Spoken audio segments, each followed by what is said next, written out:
The crack of a fist against wood jolted John Parker from a restless sleep, the sound echoing through his ranch house like a gunshot.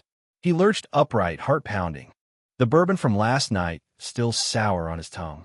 The clock glowed 6:12 a.m., dawn barely bleeding through the curtains, but the pounding came again, hard, insistent, rattling the front door.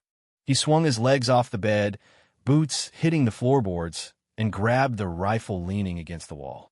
Out here, on his 200-acre Texas spread, visitors didn't come this early unless they wanted trouble or brought it. He staggered to the porch, the burn on his forearm from Mary Ellen's fire throbbing, and flung the door open, barrel raised. A scrawny kid in a courier uniform froze mid-knock, a manila envelope clutched in his trembling hands. "Mr. Parker," he squeaked, eyes wide.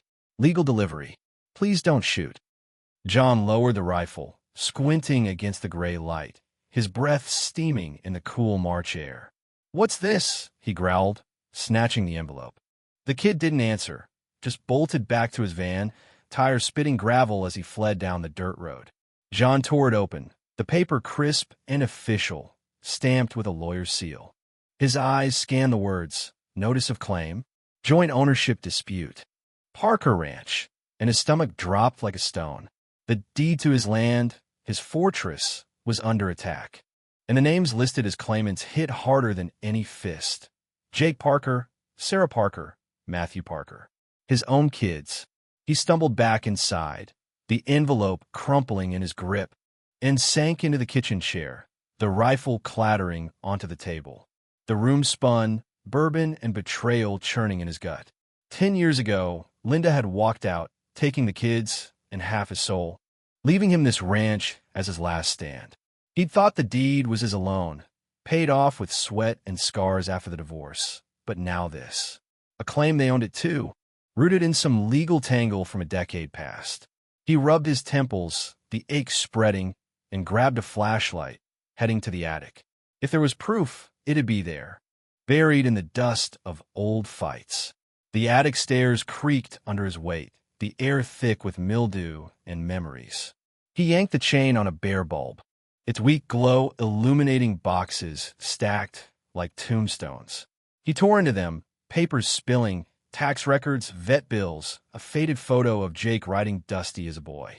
His hand shook as he dug deeper, past Linda's old letters, until he found it, a dented metal lockbox, rusted shut.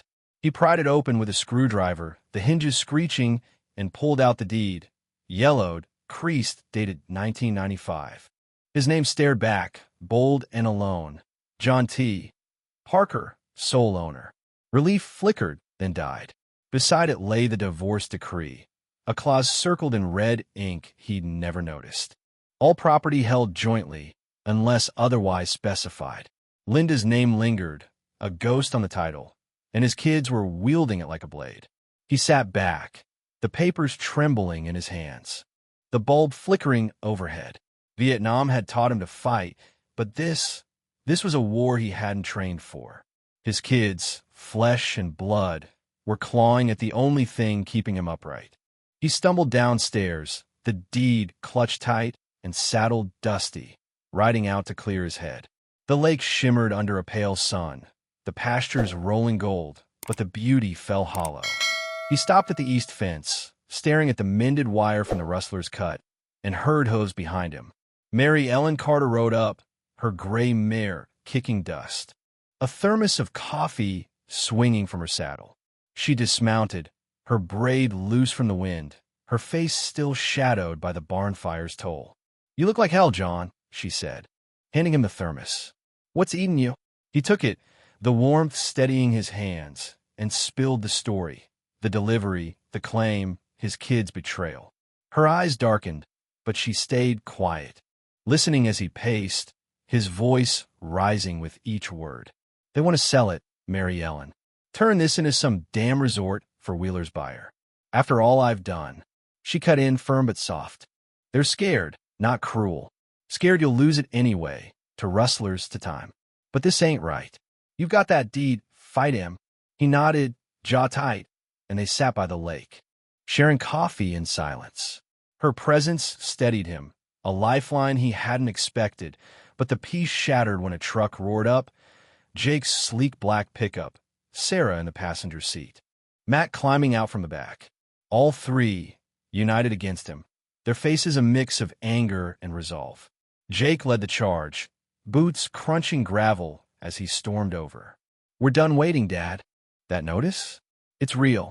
This ranch is bleeding money. Sell it, split it, or we'll force it." Sarah stepped up, arms crossed. "You can't keep it together. The cows, the fire, you're in over your head." Matt, the youngest at 25, hung back, his banker's polish out of place, but his voice cut sharp. "We're protecting our future. You're stuck in the past."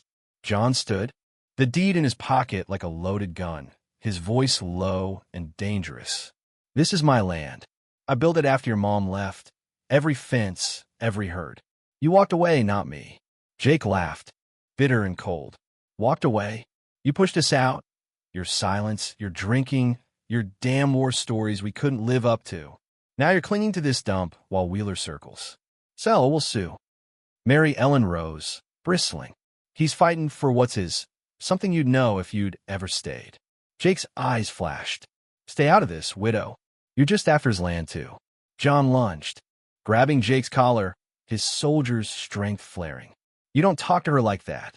He shoved him back, hard, Jake stumbling into the dirt. Sarah gasped, Matt froze, and the air crackled with rage. "Enough," Sarah yelled, pulling Jake up. "We're done here for now." They piled into the truck, tires spinning as they tore off, dust clouding the lake's edge. John sank onto a rock, hands shaking, the deed crumpled in his fist.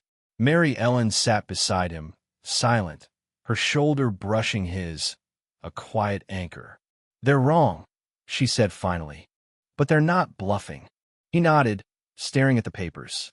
The deed proved his claim, but that clause, Linda's shadow, left a crack. "Need a lawyer," he muttered. "In the divorce file's full record. Something's missing." She squeezed his arm, firm and warm. "You'll find it. You always do." He rode back alone, the sun climbing high, the lake's glare harsh in his eyes. At the house, he locked the deed in a drawer, the fight replaying in his skull. Jake's venom, Sarah's cold logic, Matt's distance. He'd held them off, kept his ground, but the legal noose tightened. Out by the east fence, a figure watched, too far to name, but the glint of binoculars caught the light. Wheeler? Caleb? Or someone new? John grabbed his rifle, chambering around, the click of promise. This wasn't over, not by a long shot.